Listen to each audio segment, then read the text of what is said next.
ఏపీలో పెన్షన్ల పంపిణీపై క్లారిటీ వచ్చింది. గ్రామ వార్డ్ సచివాలయాల్లో పెన్షన్ పంపిణీ జరగనుంది. దీనిపై సెర్ప్ అధికారులు ఉత్తర్వులు వెలువడ్డాయి. ఇంటింటికి వెళ్లి పెన్షన్ను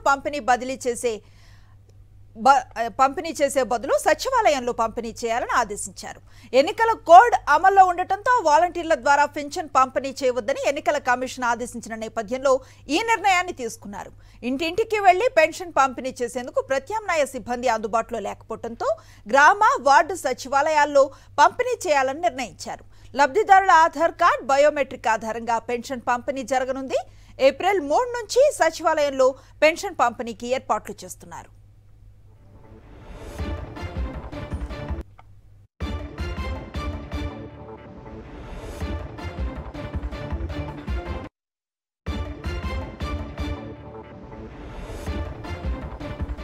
ఏపీలో పెన్షన్ పంపిణీకి సంబంధించిన బ్రేకింగ్ న్యూస్ ను మనం చూస్తూ ఉన్నాం. ఈ పెన్షన్ల పంపిణీపై క్లారిటీ వచ్చేసిన పరిస్థితి. గ్రామ వార్డ్ సచివాలయాల్లో పెన్షన్ పంపిణీ జరగబోతోంది. దీనిపై సెర్ప్ అధికారులు ఉత్తర్వులు వెలువడ్డాయి. ఇంటింటికి వెళ్లి పెన్షన్ పంపిణీ చేసే బదులు సచివాలయంలో పంపిణీ చేయాలని ఆదేశించారు. ఎన్నికల కోడ్ అమల్లో ఉండటంతో వాలంటీర్ల ద్వారా పెన్షన్ పంపిణీ చేయవద్దని ఎన్నికల కమిషన్ ఆదేశించిన నేపథ్యంలో ఈ నిర్ణయాన్ని తీసుకున్నారు. ఇంటింటికి వెళ్లి పెన్షన్ పంపిణీ చేసేందుకు ప్రత్యామ్నాయ సిబ్బంది అందుబాటులో లేకపోవడంతో గ్రామ వార్డు సచివాలయాల్లో పంపిణీ చేయాలని నిర్ణయించారు. లబ్ధిదారులు ఆధార్ కార్డ్, బయోమెట్రిక్ ఆధారంగా పెన్షన్ పంపిణీ జరగనుంది. ఏప్రిల్ 3 నుంచి సచివాలయంలో పెన్షన్ పంపిణీకి ఏర్పాట్లు చేస్తున్నారు. ఇందుకు సంబంధించి పూర్తి సమాచారాన్ని మా కరెస్పాండెంట్ సతీష్ అందిస్తారు. సతీష్, పెన్షన్ల పంపిణీపై ఉన్నటువంటి సందిగ్ధత తొలగింది. అయితే ఏ విధంగా పెన్షన్లు పంపిణీ చేస్తారనే దానికి సంబంధించి ఎన్నికల కమిషన్ ఇచ్చినటువంటి ఆదేశాల మేరకు సెర్ప్ అధికారులు కొద్దిసేపటి క్రిందట ఒక సర్క్యులర్ జారీ చేశారు. అన్ని జిల్లాల కలెక్టర్లు అదేవిధంగా డిఆర్డీఏ ప్రాజెక్ట్ డైరెక్టర్లకు ఈ సర్క్యులర్ జారీ చేశారు. అయితే పెన్షన్ల పంపిణీ ఇప్పటి వరకు గత 4.5 సంవత్సరాలుగా కొనసాగినటువంటి విధంగా ఇంటింటికి వెళ్ళి పెన్షన్ల పంపిణీ ఇవ్వడం అన్నది సాధ్యం కానటువంటి పరిస్థితి. దానికి ప్రత్యామ్నాయ ఏర్పాట్లు చేయమని ఆ ఎన్నికల కమిషన్ చేసుకోమని చెప్పినప్పటికీ కూడా అది సాధ్యం కానటువంటి పరిస్థితి నేపథ్యంలో అధికారులు సచివాలయాలు ఏవైతే ఉన్నాయో, గ్రామ వార్డు సచివాలయాలు ఏవైతే ఉన్నాయో ఆ సచివాలయాల పరిధిలో లబ్ధిదారులకు వెళ్ళి అక్కడ పెన్షన్ తీసుకునే విధంగా ఏర్పాటు చేశారు. ఇది పూర్తిగా ఎన్నికల కమిషన్ ఇచ్చినటువంటి ఆదేశాల వల్ల తెలుగుదేశం పార్టీ అనుబంధ సంస్థగా ఉన్నటువంటి నిమ్మగడ్డ రమేష్ కుమార్ తన సంస్థ ద్వారా చేసినటువంటి ఫిర్యాదు వలన వాలంటీర్ల ద్వారా పెన్షన్ పంపిణీ చేయొద్దని అడ్డుకునేటువంటి ప్రయత్నం చేసిన నేపథ్యంలో ఎన్నికల కమిషన్ వాలంటీర్ల ద్వారా పెన్షన్ పంపిణీ చేయొద్దని ఇచ్చినటువంటి ఆదేశాల మేరకు సెర్ప్ అధికారులు ప్రస్తుతం ఎన్నికల కోడ్ ఉన్నంత వరకు కూడా సచివాలయాల దగ్గరికి వెళ్ళి పెన్షన్ తీసుకోవాలని ఒక ఆదేశాలు ఇచ్చారు. ఆ మేరకు పెన్షన్లు తీసుకుంటారు. వాస్తవానికి ఈ నెలకు సంబంధించిన పెన్షన్ ఏప్రిల్ 3వ తేదీన నుండి పంపిణీ చేయనున్నారు. ఏప్రిల్ 3వ తేదీ నుండి అదేవిధంగా మే నెల పెన్షన్, అలావిధంగా జూన్ కూడా, ఎందుకంటే జూన్ 4వ తేదీ ఫలితాలు ప్రకటన తేదీ ఉంది.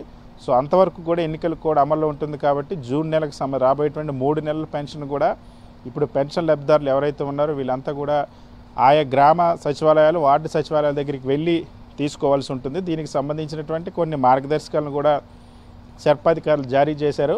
ఎవరైతే పెన్షనర్లు వస్తారో వాళ్ళు ఆధార్ కార్డు అదేవిధంగా బయోమెట్రిక్ విధానం ఏదైతే గతంలో ఉందో ఆ బయోమెట్రిక్ విధానం ద్వారా బయోమెట్రిక్ అక్కడ అప్రూవల్ చేయించుకొని ఆధార్ కార్డు ద్వారా చూపించిన తర్వాత ఆ పెన్షన్ లబ్ధిదారులు ఎవరైతే వృద్ధులు, వికలాంగులు, ఒంటరి మహిళలు, దీర్ఘకాలిక వ్యాధులతో ఉన్న వాళ్ళంతా కూడా ఆ సచివాలయాలకు వెళ్ళి పెన్షన్ తీసుకోవాలి. సో గ్రామ స్థాయిలో కానీ పట్టణ స్థాయిలో కానీ రాష్ట్ర ప్రభుత్వం 2000 కుటుంబాల 2000 జనాభాకు ఒక సచివాలయం ఏర్పాటు చేసింది. ఆ సచివాలయాల దగ్గరికి వెళ్ళి ఇప్పుడు పెన్షన్లు తీసుకోవాల్సినటువంటి పరిస్థితి ఉంటుంది. ఇది పూర్తిగా ఎన్నికల కమిషన్ ఇచ్చినటువంటి ఆదేశాల వలన ఎన్నికల కమిషన్ వాలంటీర్ల ద్వారా పెన్షన్ పంపిణీని చేయొద్దని ఆదేశించినటువంటి నేపథ్యంలో సెర్ప్ అధికారులు ఈ ఏర్పాట్లు చేశారు. సో ఇప్పటికి దీనికి సంబంధించి ఎవరైతే ఆ గ్రామ సచివాలయాల్లోని వార్డు సచివాలయాలు ఉన్నటువంటి డిజిటల్ అసిస్టెంట్స్ అదేవిధంగా సెక్రటరీ ఎవరైతే ఉంటారో ఆ కార్యదర్శులు బ్యాంకుల నుండి ఈ డబ్బులు డ్రా చేసి ఆ డబ్బులను వచ్చినటువంటి బెనిఫిషరీస్కి నేరుగా అక్కడ పంపిణీ చేస్తారు. సచివాలయాల్లో వాటిని పంపిణీ చేయాల్సిన పరిస్థితి ఉంటుంది. ఇప్పుడు ఈ మొన్నటి వరకు కూడా ఇంటింటికి తీసుకువెళ్ళి ఉదయం 6 గంటలకే పెన్షన్ పంపిణీ అన్నది వాలంటీర్ల లబ్ధిదారులు ఇంటికి తీసుకెళ్ళి అందించినటువంటి పరిస్థితి ఉంది. కానీ ఇప్పుడు సచివాలయాల దగ్గరికి వీళ్ళు వాలంటీర్లు లేకపోవడం వల్ల ఇప్పుడు వాలంటీర్లు అనుమతించబడి ఇప్పుడు సచివాలయాల దగ్గరికి వెళ్ళి తీసుకోవాల్సిన పరిస్థితి. రాష్ట్ర వ్యాప్తంగా 16,000 గ్రామాలు ఉన్నాయి. ఈ 16,000 గ్రామాల్లో 66 లక్షల మందికి పైగా, సుమారుగా 66 లక్షల మంది పెన్షన్ లబ్ధిదారులు ఉన్నారు. ఈ 66 లక్షల మంది పెన్షన్ లబ్ధిదారులు ప్రస్తుతం ఉన్నటువంటి సుమారుగా 11,000కు పైగా సచివాలయాలు ఉన్నాయి. ఇంకొక దాదాపుగా 15,000 సచివాలయాలు, 11,000కు పైగా సచివాలయాలు ఆల్రెడీ కొత్తగా నిర్మించడం ఉన్నాయి. అక్కడికి వెళ్ళి ఈ పెన్షన్లు తీసుకోవాలి. ఎక్కడైనా అంటే 2,000 మందికి ఒక్క సచివాలయం ఉంటుంది కాబట్టి ఆ 2,000 కుటుంబాలకు సంబంధించినటువంటి పెన్షన్ లబ్ధిదారులు ఏ సచివాలయ పరిధిలో వాళ్ళు ఉంటారో వాళ్ళు ఆ సచివాలయం దగ్గరికి వెళ్ళి తీసుకోవాల్సినటువంటి పరిస్థితి ఉంటే, అది వృద్ధులైనా, వికలాంగులైనా, ఒంటరి మహిళలైనా ఎవరైనా సరే ఇప్పుడు ఆ సచివాలయం దగ్గర తీసుకెళ్ళి ఏప్రిల్, మే, జూన్ కూడా ఇదే పరిస్థితి ఉండబోతుంది. ఇది కేవలం పూర్తిగా వాలంటీర్ వ్యవస్థని, వాలంటీర్లను పెన్షన్ల పంపిణీలోకి భాగస్వాములు చేయకూడదని పెట్టినటువంటి ఫిర్యాదు ఏదైతే ఉందో తెలుగుదేశం పార్టీ నిమ్మగడ్డ రమేష్ చేసిన ఫిర్యాదు నేపథ్యంలో ఎన్నికల కమిషన్ ఆదేశాల వలన ఈ పరిస్థితి వచ్చింది. సో ప్రత్యామ్నాయంగా ఇక ఆ సచివాలయాల్లోనే అందించగలిగినటువంటి వ్యవస్థ ప్రస్తుతం ఉంది కాబట్టి గ్రామ వార్డు సచివాలయాల ద్వారా ఈ పెన్షన్ పంపిణీ చేయాలని నిర్ణయించారు. సో రాష్ట్ర వ్యాప్తంగా ఉన్నటువంటి 66 లక్షల మందికి సంబంధించిన పెన్షన్దారులు ఈ నెల అయితే ఏప్రిల్ 3వ తేదీ నుండి పెన్షన్ పంపిణీ చేయనున్నారు. సో దాదాపుగా 10 రోజుల పాటు ఈ పెన్షన్ పంపిణీ జరగనుంది. సతీష్, ఇప్పటివరకు మనం చూసాం ప్రతి నెల 1వ తేదీ వేకుజాము నుంచే వారి ఇంటి వద్దే పెన్షన్ల పంపిణీ అనేది నిరాటంకంగా జరిగిన పరిస్థితి. దానివల్ల కదలలేని స్థితిలో ఉన్నవాళ్ళు, అక్కడ వరకు బయటకు వెళ్ళి తీసుకోలేని వాళ్ళు, ఇంతకుముందు ఇక్కట్లు పడ్డ వాళ్ళకి ఇది నిజంగా చాలా సౌకర్యమైన విషయంగా కనిపించింది. ఇప్పుడు ఈ తరహా వాళ్ళకి ఏ మినహాయింపు కనిపించట్లేదు అధికారులు చెప్పిన సూచనల ప్రకారం. సో ఎన్నాళ్ళు ఓ 3 నెలల పాటు ఇది ఇట్లా సాగుతుందని చెప్తున్నారు. ఏ సమయాల్లో వీళ్ళు వెళ్ళి తీసుకోవటానికి అవకాశం ఉంటుంది? వాళ్ళని ఏదన్నా పరిగణలోకి తీసుకునే అవకాశం ఉందంటారా?